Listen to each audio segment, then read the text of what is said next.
Anu sat down on the floor, looking at the interiors of the house of her cousin Sanya's grandparents. The walls were stained and dark. The upper halves of the walls were painted white, while the lower halves were painted a deep green. The doorway was made of stone and the wooden pillars were supporting the veranda. Didi, Didi, Sanya called out as she proudly held up a blackened box in her hand. Look, this is our solar cooker. Anu was amazed to see that a village, which did not even receive a proper supply of electricity, had found ways to harness solar energy. Later, Sanya's grandmother told Anu that some people associated with the Chipko movement had visited their village a year ago and motivated them to use renewable resources like solar and wind energy for their day-to-day activities. Since then, the people of the village are no longer dependent on the supply of electricity for everyday activities like grinding, warming water, etc. In fact, they now use biogas to illuminate their houses as well. Anu was filled with admiration for the people of the village for their efforts to save the environment. Afterwards, when it was time for lunch, Sanya's grandmother served them dal, rice and vegetables. Although the food was simple, it was still delicious and flavorful. After they had finished their lunch, Sanya and Anu went to the courtyard to clean up. They used water stored in a small tank to wash their own plates.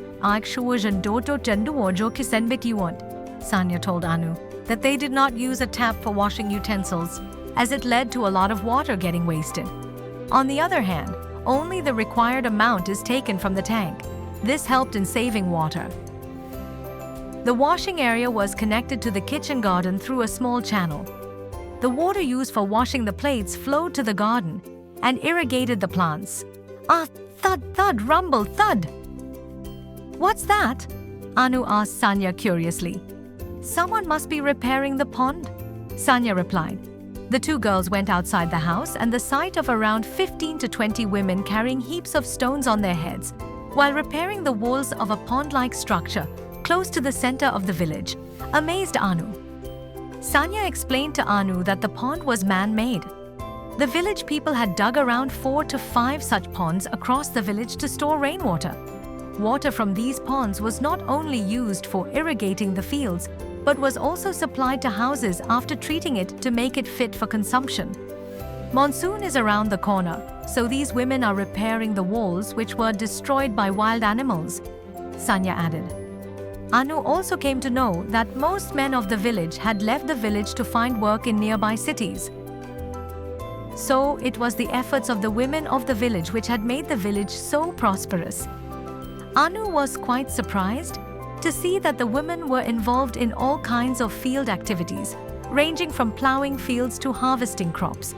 Anu learned that these women were working very hard to harvest everything they possibly could. Dung from animals was being used in the biogas plant to generate electricity locally. Then, used dung from the gas plant was spread in the fields as manure.